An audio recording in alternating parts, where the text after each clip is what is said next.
꼭 알아야 할 경제 이슈를 쉽게 풀어서 배달해드리는 시간입니다. 구독 경제. 오늘 만나볼 전문가는 홍춘욱 EAR 리서치 대표입니다. 어서 오세요. 네, 안녕하세요. 네, 오늘은요. 대한민국 40대의 경제 생활 집중적으로 알아보려고 하는데요. 그 전에 먼저 이 공매도에 대해서 논란이 계속 많았잖아요. 부분적 공매도가 이제 재개가 됐고요. 월요일부터 재개됐죠. 개인 투자자들은 반대도 많으시고 걱정도 많으셨던 것 같은데 오늘도 주가가 크게 떨어졌는데 일부에서는 공매도 영향이다 이런 얘기를 합니다. 네, 그렇습니까? 이 영향이 없다고 말씀을 드릴 수는 없고 아, 예. 첫날에 비해서 좀 그래도 영향이 축소됐다. 아, 예, 그래서 이게 이제 뭐냐면 공매도 과열 종목이라는 게 있는데 예. 공매도 건수가 굉장히 급증하면서 주가도 많이 빠지는 경우에는 잠깐 좀 휴지기를 가져라 이런 뜻인데 네. 이런 공매도 과열 종목이 그 3일에는 그러니까 이번 주 월요일에는 22개나 됐었는데 오늘은 이제 지금 2개로 줄었으니까. 네. 그러니까 공매도에 대해서 투자자들이 좀 걱정하는 건 충분히 이해가 되는 대목이지만 예. 적어도 이제 첫날에 비해서 서서히 충격은 좀 완화되고 있고 특히 주식시장도 보면 아침에 좀 조정받다가 이렇게 회복되는 그런 모습들을 보여줬기 때문에 네. 일단 걱정했던 거에 비해서는 월요일 충격은 좀 컸지만 그 뒤는 잘 그래도 소화해 가고 있다 이렇게 볼 수 있겠습니다. 네. 자, 이제 40대 경제생활 이야기 좀 해보죠. 최근에 한 은행에서 40대를 경제적으로 분석한 보고서를 내놨더군요. 네, 대한민국 40대가 사는 법이라는 예. 보고서인데 제목 잘 지은 것 같습니다. 네. 그들이 사는 세상 그 사세 뭐 이런 드라마도 있었잖아요. 아무래도 그 세대 이야기를 하면 네. 좀 이렇게 공감을 얻기가 쉬운데다가 특히 우리나라 그 40대가 좀 X 세대라고도 볼 수 있는 세대들이잖아요. 네. 그러니까 우리나라 베이비붐 세대가 이제 50년대 후반 그리고 2차 베이비붐 세대가 60년대 후반이라고 보통 이야기를 많이 하는데 예. 그 뒤에 이제 태어난 어떻게 보면 좀 70년대생 뭐 이렇게 말씀드릴 수 있는 세대들이 우리나라의 지금 40대들이라고 할 수 있겠고 네. 이 40대가 우리나라 얼마냐면 무려 829만 명이니까 800만 명이 넘네요. 예, 그래서 5천만 인구에서 보면 거의 굉장히 큰 비중을 차지하는 세대들이고 네. 또 그 뒤에 우리 밀레니얼 세대나 Z 세대가 좀 숫자가 적잖아요. 네. 예, 그런 걸 생각해 본다면 일단 우리나라의 등뼈 역할을 해주는 가장 활발한 경제 활동을 하는 세대라서 또 관심이 컸던 것 같습니다. 아하, 우리나라의 등뼈, 척추, 근간이 되는 분들이 40대신데요. 이분들이 도대체 얼마를 버시고 얼마를 쓰시고 얼마를 모으고 계신지 이게 그러면 결국 대한민국의 경제에 상당히 중요한 부분이라고 볼 수 있는데 그렇죠. 어떻습니까? 일단 뭐 그 우리나라 금융 여건 이런 걸 조사하는 이제 정부의 가계금융복지조사라는 네. 그런 조사는 있는데 이제 그 조사는 전체 세대를 하는 거라면 예. 요건 40대 집중했기 때문에 좀 약간 차이는 있다라는 건 염두에 두셔야 될 것 같고 일단 예. 이분들 월 돈은 얼마 버냐면 468만 원. 월 468만 원. 세후니까 그것도. 세후 세금 예. 다 낸 뒤에. 네, 그러니까 인생에서 40대가 사실 가장 소득 수준이 높다고 저희들이 많이 이야기를 합니다. 그러니까 예. 이렇게 엎어진 U자 모양을 하고 있다고 생각하시면 되겠고요. 네. 그리고 월 지출은 343만 원. 그러니까 흑자액이 얼마 안 돼요, 사실.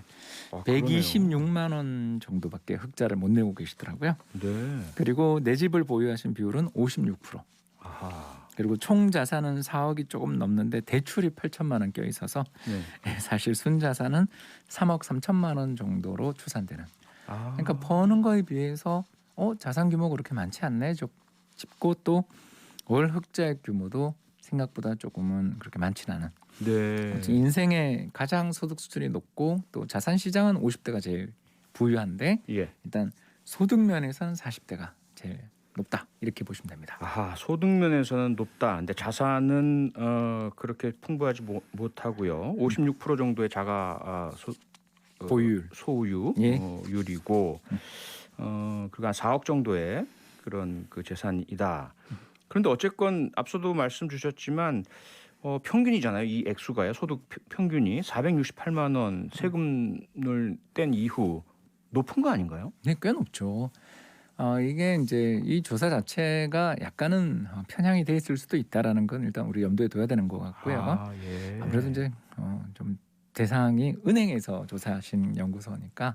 그러니까 전체가 아니라 은행의 고객만 예, 대상으로. 그거는 이제 아까 제가 말씀드린 예. 한국은행과 금융감독원에서 공동조사하는 가계금융복지조사를 보셔야 될 것 같고요. 아하, 예. 근데 아주 큰 차이는 제가 봐도 별로 안 납니다. 특히 그런가요? 우리나라 그 주택 보유율 통계를 보면 58, 57 정도 왔다 갔다 하니까 네. 큰 차이도 없고, 그래서 전체적으로 그 바뀐 코로나 이후 바뀐 상황을 알려주는 데 있어서는 도움이 되는 면이 있는 것 같고요. 아하, 예. 근데 이렇게 이제 소득 수준이 높은데도 불구하고 아까 말씀드린 것처럼 그렇게 순자산이 그렇게 크지 못하니까 예. 이제 이분들한테 물어본 거죠. 이제 최대의 과제는 뭔가요? 이렇게 물으니까 노후 대비가 지금 좀 어렵다. 예. 제일 잘한 건 뭐예요? 이렇게 물었더니 자녀 교육이다라고 답을 해서 벌써 우리가 힌트를 얻었죠. 네.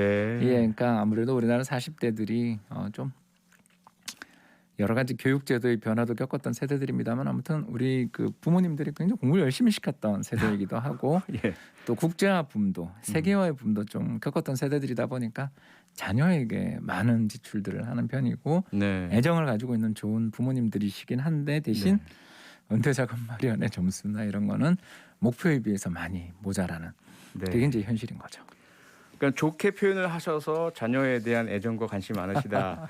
좀 역으로 좀 잔인하게 이야기를 하자면 자녀들의 등골 브레이커다.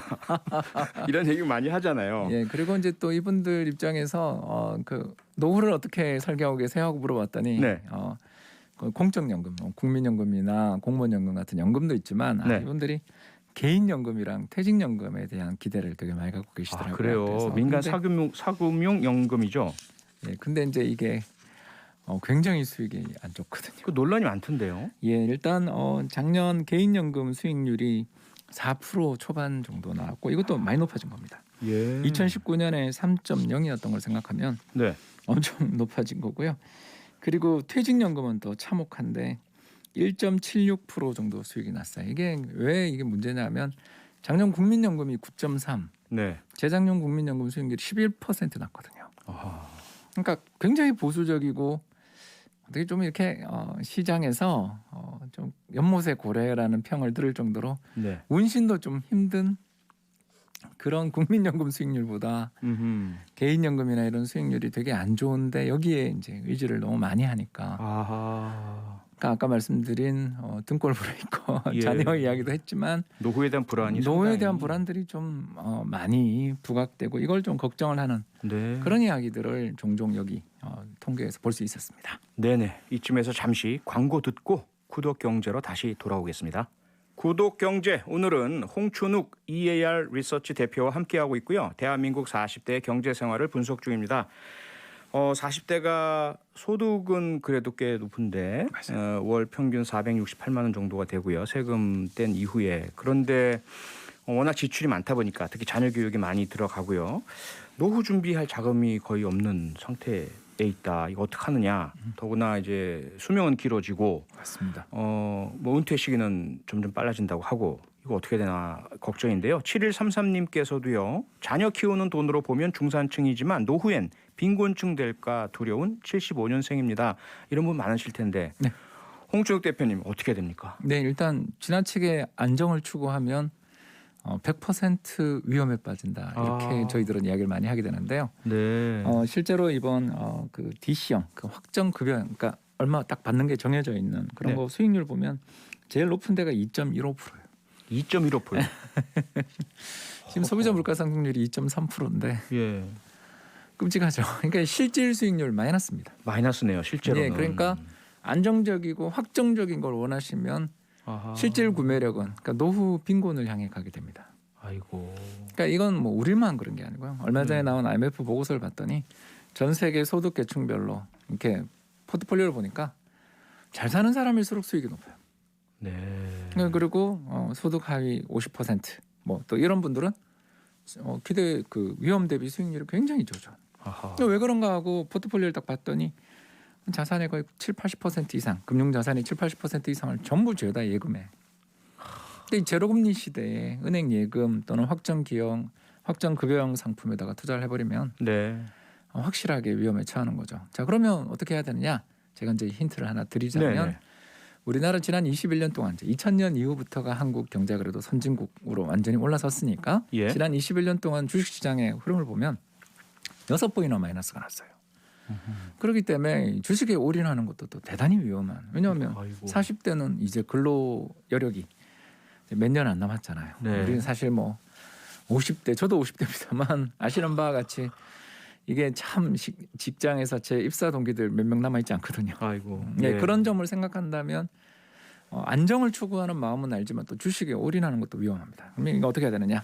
국민연금처럼 해야 된다. 국민연금. 예, 지난 21년 동안 국민연금이 딱 2번 마이너스가 났는데 한 네. 번은 0.8, 한 번은 0.2였습니다. 아하. 그러니까 거의 손실이 안 나면서 연평균 수익률 6% 정도를 유지하거든요. 그 국민연금의 방식을 개인도 따라 해야 된다 이 너무 말씀이잖아요. 쉽습니다. 굉장히 쉽습니다. 어떻게 하면 되냐? 예. 원화 자산, 우리나라 원화로 돼 있는 주식이나 뭐 예금에도 좀 투자를 해야 되지만 네. 절반 정도는 선진국 자산, 음흠. 미국이라든가 유럽 같은 자산에 우리나라 투자할 길들이 옛날에는 되게 불가능했는데 네. 지금은 열렸거든요. 열려 있죠. 네, 그래서 뭐 예를 들어서 선진국 주식시장 지수에 투자를 한다든가 아하. 선진국 채권 시장에 투자할 수 있는 방법들이 굉장히 많이 열렸습니다. 네. 이런 투자를 하게 되면 안정적인 그러면서도 상당히 높은 수익을 보장하는 이유는 결국 우리 경제가 한 2, 3년 주기마다 한 번씩 아까 주식시장이 20년 동안 6번이나 마이너스 났으니까 네. 3년에 한 번씩 마이너스 났다는 이야기잖아요. 음흠. 그때마다 어떤 일이 벌어지냐면 주가가 폭락할 때마다 또는 주식시장이 좀 어려울 때마다 부동산 시장이 어려울 때마다 환율이 급등해요. 아하. 그러니까 달러라든가 엔 같은 다양한 해외 자산 통화에다가 예. 분산을 좀 해놓으면 이게 환율이 급등할 때 음흠. 우리나라 국내 자산에서 굉장히 고통을 겪고 특히 다니시던 회사에서도 또 안 좋은 일들을 왜냐하면 뭐 연봉을 삭감당한다든가 예. 보너스가 깎인다든가 하는 일들을 겪게 되는 게 우리의 고통인데 그걸 달러의 자산이나 엔이나 또는 유로와 같은 자산을 갖고 있으면 환 차익을 얻게 되기 때문에 네. 저가 매수의 여력이 생길 수도 있고 더 나아가서 부족한 생활비를 아하. 달러를 환 차익을 실현하면서 매도하거나 네. 엔을 매도함으로써 또 음흠. 생활의 어려움도 이겨낼 수 있는 거죠. 아하. 그리고 자기 자산 중에 일부가 경제가 어려워질 때 또는 뭐 어떤 위험이 처했을 때 오히려 가치가 상승하는. 그러니까 불황의 가격이 상승하는 자산의 일부를 투자해 놓으면 네. 마음이 든든해지니까 아하. 밤잠도 잘 잘 수 있고 예. 더 나가서 좀 능력이 된다면 그것도 여력이 된다면 저가 매수도. 저가 매수. 그러니까 저희가 낮을 때 가격이 낮을 그러니까 때. 애국 베팅이라고 저희들이 이제 불렀는데 예. 해외에 투자해놨던 돈들을 우리 경제 어려울 때 음흠. 투자했던 돈을 회수해서 아. 국내의 저가 자산 또는 네. 가격 매력이 높아진 자산을 매력 있는 자산을 매집하는 형태로 아하. 이렇게 투자함으로써 이게 네. 외국도 하면서 수익도 올릴 수 있는 그런 기회들이 종종 발생할 수 있기 때문에 네. 국민연금이 몇 % 수익을 올렸다 이런 것만 보지 마시고 네네. 현재 어떻게 자산 어떻게 배분돼 하는지. 있는지도 한번 참고하시면 굉장히 좋지 않을까 생각됩니다. 아하. 네, 지금 들으시면서 미니로 허선미님께서요. 친정 아버지께서 주식 올인하다 깡통이 됐습니다. 이렇게 하면 위험하다는 그렇죠. 말씀이시잖아요. 깡통이 됐다는 이야기는 차입하셨다는 뜻입니다. 네. 그러니까 그 주식에 올인하는 것도 위험하지만 예. 아까 제가 말씀드린 것처럼 지난 20년 동안 6번이나 마이너스가 났으니까 굉장히 위험한데 네. 수익은 높아요. 예.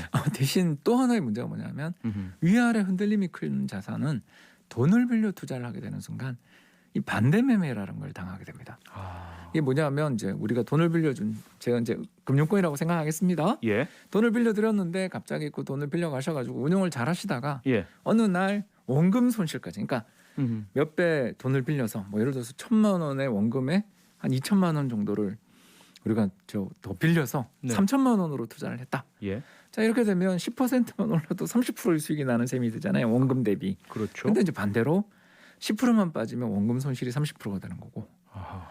15% 빠지면 이제 뭐 그 몇 배로 막 그러니까 하한가 한 번 맞으면 예. 그러니까 30%니까 요새 하한가 한 번만 맞으면 한 번에 바로 저희들이 이제 올인 났다고 이야기하는데 빌린 돈이 날아가 버리네요. 그렇죠. 예. 그러니까 원금의 손실 가능성들이 높아지게 되는 순간 금융권에서 전화를 하죠. 아. 예, 추가적인 돈을 넣어놓지 않으면 뭐 내일 아침에 시장가로 반대 매매하겠다. 아하. 그러니까 이런 전화 한번 받고 나면 그날 밤은 잘 수가 없죠. 잠을 잘 수가 없죠. 그래서 저희들이 이걸 마진콜이라고도 하고 예. 또는 뭐 헬벨, 지옥의 종소리다 소리도 하고요. 지옥의 종소리. 예, 그만큼 무섭습니다. 이게 이제 뭐 저희들 말로는 평생에서 다시 듣기 싫은. 네. 그래서 저희들 금융권에서 종사하는 사람들 입장에서 제일 무서운 게 경제도 좋고 어려움이 없었는데 갑작스러운 외부 충격으로 주가가 폭락하는 게 연쇄적인 폭락으로 이어지는 거 경험한 적 있잖아요. 네. 그게 바로 방금 지금 이야기하신 것처럼 돈을 빌려 투자하시는 분들이 많을 때 네. 연쇄적인 이 폭포 같은 일들이 벌어지게 된다라고 말씀을 드릴 수 있죠. 네. 정리하자면 너무 안전만을 생각하시다가는 결국은 끝내 손해 보실 수밖에 없다. 하지만 위험성 높은 투자를 하실 때는 조심하셔야 되는데 특히 국민연금의 그렇죠. 투자 방식을 한번 들여다보시고 그대로 하시는 것을 권고하신다. 이런 말씀으로 오늘 정리를 하겠습니다. 네, 오늘 구독경제는요. 홍춘욱 EAR 리서치 대표였습니다. 수고하셨습니다. 감사합니다. 평일 저녁 6시 5분에 여러분을 찾아갑니다. MBC 라디오 표창원의 뉴스 하이킥.